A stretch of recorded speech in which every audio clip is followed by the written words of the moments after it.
Good morning friends, एक बार फिर से आप जुड़ चुके हैं इंडियन हिस्ट्री चैनल के साथ, जिसमें आपने पढ़ना स्टार्ट करा था प्राचीन भारत।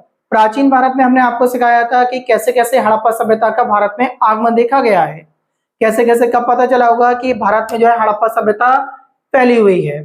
इससे जो चीजें हमें वहां से जो प्राप्त हुई होंगी उन चीजों से हमने कैसे कैसे आइडिया लगाया, इनकी क्या आयु रही होगी, और उसके साथ साथ हमें पता चला कि उस समय जो मानव रहा करता होगा तो उसके क्या वस्त्र रहे होंगे, क्या आभूषण होगा, क्या खान पान रहा होगा, कैसे कैसे वो मनोरंजन करता होगा, कैसे कैसे उसने नगरीकरण कर रखा होगा, किस तरीके से उसकी कॉलोनियां रही होंगी, कैसे एक विशाल स्नानागार हमें मिला है।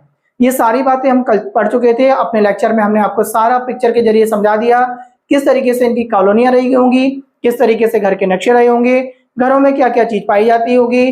जिन्होंने ये मेरे पीछे के तीनों लेक्चर देखे हैं उन्हें शायद ये सारी बातें याद हो चुकी होंगी। आज हम आगे की ओर बढ़ते हैं, जिसमें कल हमने जाते जाते आपसे कहा था कि आज जो हम पढ़ेंगे वो ये पढ़ेंगे कि कैसे कैसे इनका जो है धार्मिक जीवन रहा होगा।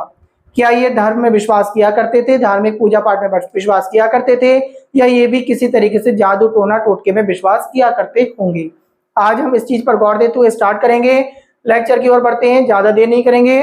तो सबसे पहले अगर हम इनके धार्मिक जीवन की बात की जाए तो धार्मिक जीवन अगर हम आज पढ़ना स्टार्ट करेंगे तो धार्मिक जीवन में सबसे पहले आपको ध्यान रखना है कि जिस प्रकार आज हमारा धार्मिक जीवन है, जिसमें हम धार्मिक जीवन में वर्तमान में मंदिर, मस्जिद, गुरुद्वारा इन सबको लेकर चलते हैं, उस प्रकार जो है उस सभ्यता में कुछ देखा नहीं गया है।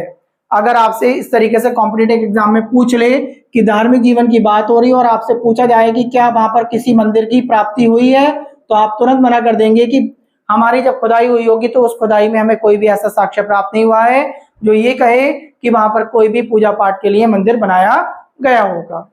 ठीक है, जैसे कि पता चलता है हमें उसमें जो खोज की गई है, खोज से ये जानकारी मिलती है कि शायद उस समय जो है ये लोग मंदिर में तो विश्वास नहीं किया करते थे, बट उसके साथ साथ जो है पूजा पाठ, जादू टोना टोटके में विश्वास किया करते होंगे।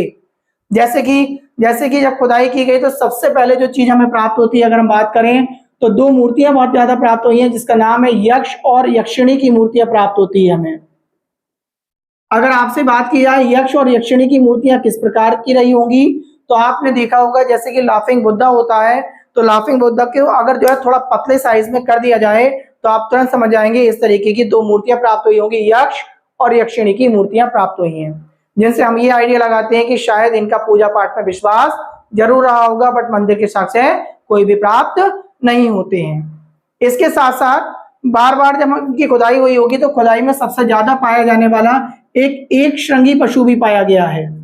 एक श्रृंगी पशु की आकृति बहुत मिली हमें, तो एक श्रृंगी पशु को जो है ये शायद पवित्र पशु के रूप में गिना करते होंगे। इसके साथ साथ एक श्रृंगी पशु के साथ साथ एक जानवर के बारे में और पूछ सकते हैं, तो आपको ध्यान रखना होगा कुवड़ वाला बैल।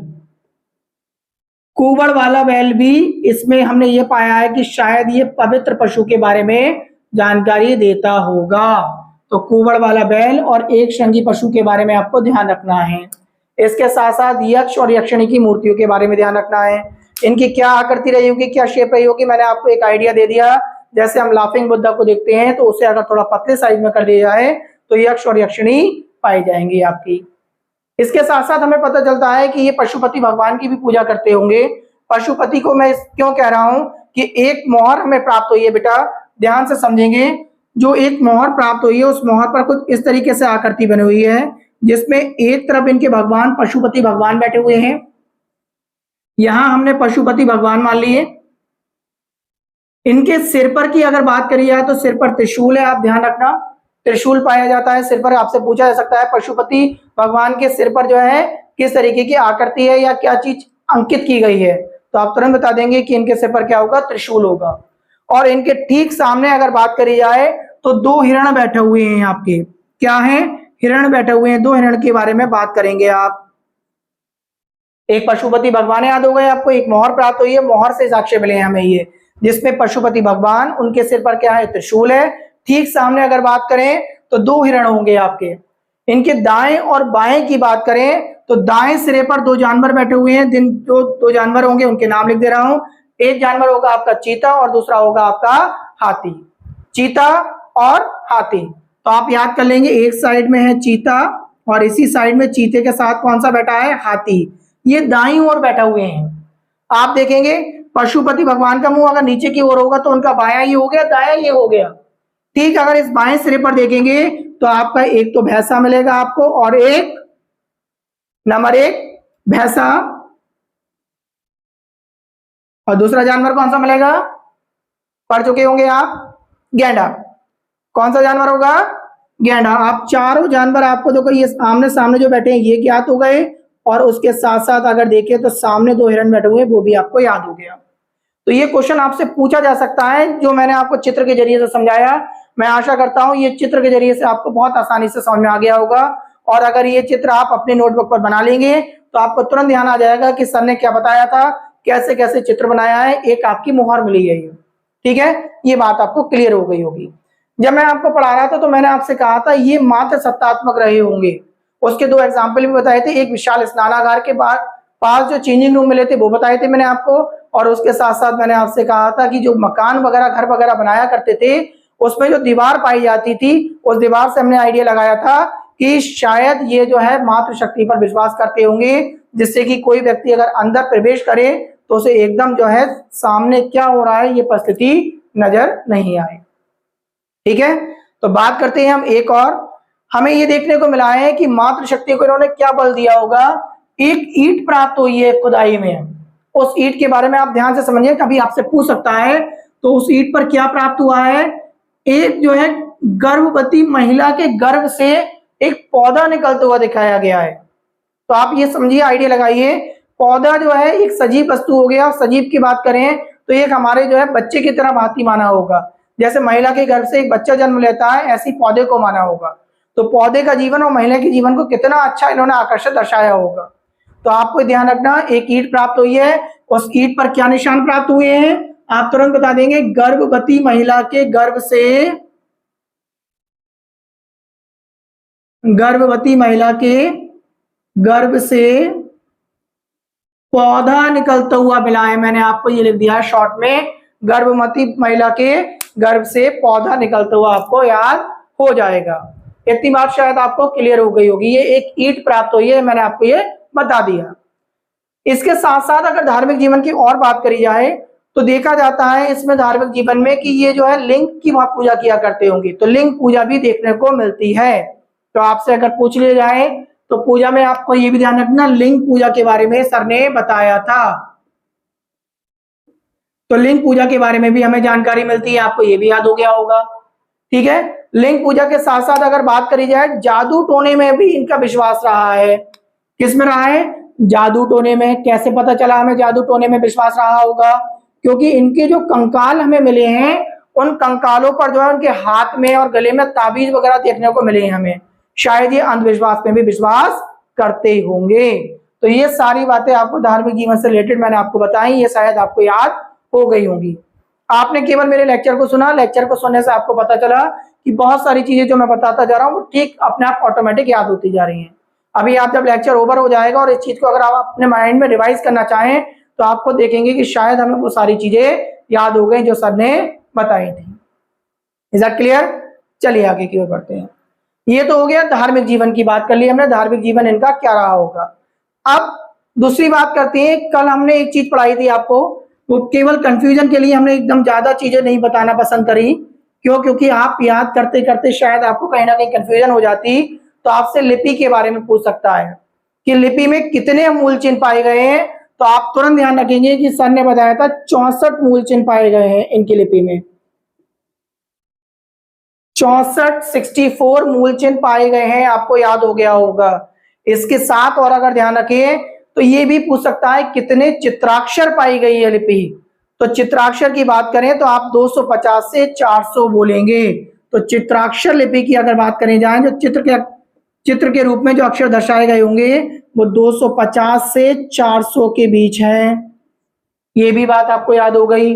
देखिए लिपि कल मैंने बताई थी यू आकार की लिपि है, मछली के आकार के चित्र मिलते हैं हमें। मैंने आपको वहां पे जो है एक सतिया जो बनाते हैं हम, एक तरीके से आपसे कहा जाए जो स्वास्तिक का चिन्ह बनाते हैं, वो भी आपको कल बता दिया था, हड़प्पा की देन है। ये सारी बातें आपको याद हो गई। जिन्होंने मेरा कल वाला लेक्चर अगर सुना होगा तो उन्हें ध्यान आती जा रहा होगा कि सर ने वस्त्र भी पढ़ा दिए थे, वो भी हमें अच्छे से याद है।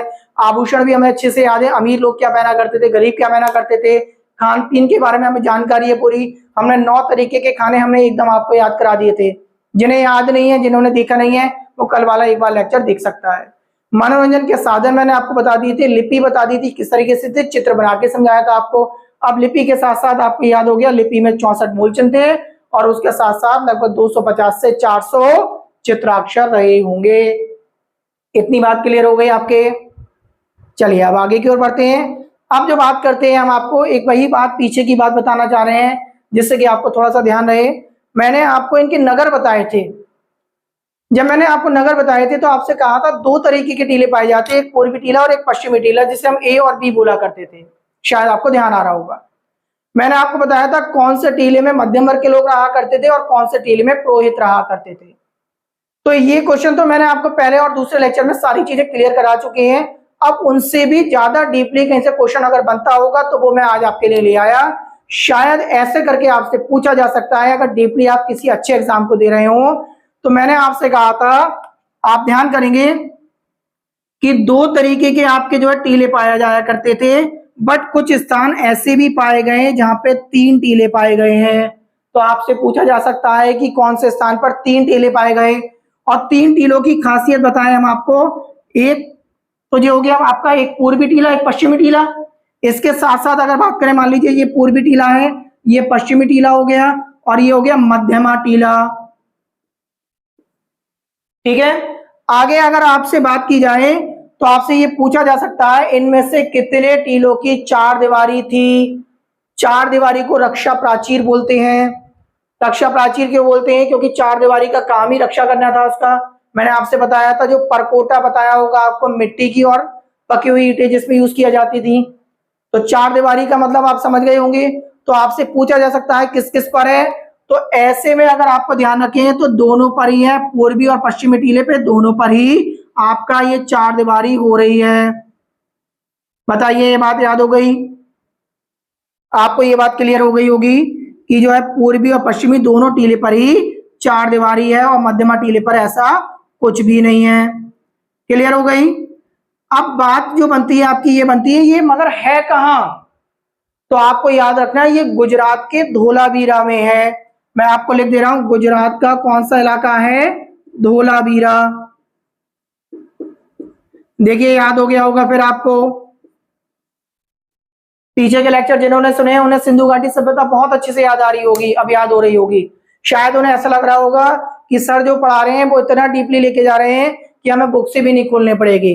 बट फिर भी मैं आपसे ये कहूंगा, कितना भी आपको जो समझ में आ रहा हो, ये सारी चीजें आप नोट्स के जरिए उतार लीजिए, पढ़ लीजिए, और पढ़ने के बाद एक बार बुक से उन क्वेश्चंस को जरूर लगा कर देखेंगे कि सर ने जितना पढ़ाया उतना हमें एग्जाम में मिल पा रहा है या नहीं मिल पा रहा है। ये बात आपके क्लियर हो गई होगी। कहाँ है? गुजरात के धोलावीरा में। ये बात क्लियर हो गई आप सभी के। इसके बाद एक स्थान के बारे में और ध्यान रखेंगे। एक स्थान ऐसा भी पाया जाता है जिसमें पूर्वी और पश्चिमी टीले की दोनों की एक ही बाउंड्री है। आपसे यह भी पूछा जा सकता है कि ऐसा कौन सा स्थान है जहां पर पूर्वी और पश्चिमी दोनों टीलों की बाउंड्री की गई है। ठीक है, देखो दोनों में अंतर बता दिया। यहां पर 3 टीले थे आपके, 3 में से पूर्वी और पश्चिमी टीले पर जो है 4 दीवारी थी, बट यहाँ पर इन दोनों टीलों के केवल 2 ही टीले हैं, मध्यमा टीला नहीं है। और उसके साथ में हमने क्या देखा, इसमें 4 दीवारी दोनों ही टीलों पर एक साथ पाई जाती है। तो आपसे ये पूछा जा सकता है कहाँ है, तो आप तुरंत याद करके बता देंगे, ऐसा स्थान लोथल रहा है। कौन सा स्थान रहा है? लोथल। इसके साथ साथ एक और है सुरकोटदा।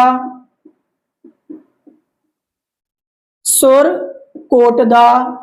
आपको ये दोनों बातें याद हो गई होंगी। तो मेरे लेक्चर में आपको मैंने इतनी सारी चीजें क्लियर करा दी। धार्मिक जीवन क्लियर करा दिया, कैसा रहा होगा, किसे किसे ये पूजा करते होंगे, क्या इनका धर्म में विश्वास रहा होगा, महिलाओं को कितना आदर देते होंगे, जादू टोने का विश्वास था या नहीं था, अगर था तो किस तरीके से पता चला, ये सारी चीजें आपको याद हो गई। लिपि के बारे में पीछे हम बता चुके थे, लिपि के बारे में हमने आपको आज मूल चिन्ह बता दिए उनके, उसके साथ साथ चित्राक्षर लिपि बता दी आपको। ये सारी बातें आपको याद हो गई हैं। इसके बाद कल जो हम पढ़ेंगे, कल इनका सामाजिक जीवन के बारे में पढ़ेंगे, कैसा इनका सामाजिक जीवन रहा होगा और उसके साथ साथ इनका अंत कैसे हुआ होगा। तो कल के लेक्चर में ये सारी सिंधु घाटी सभ्यता आपको ओवर कर देंगे हम, और इनमें बता देंगे हम आपको इनका अंत का सही कारण क्या माना जाता है। ठीक है, दंतक कथाएं कोई नहीं बताई जाएंगी किसी भी तरीके की कि जो दंतक कथाएं हमने फिल्मों के जरिए से सुन ली हैं। आपको वो रीजन बताया जाएगा जो किताबें कह रही होंगी या कोई फिलोसफर वगैरह या कोई भी दार्शनिक आकर लिख कर गया होगा, वो सारी चीजें आपको बताई जाएंगी। तो बने रहें आप मेरे साथ में। अगर आपको मेरा लेक्चर पसंद आया हो तो लाइक करें, सब्सक्राइब करें। Thank you.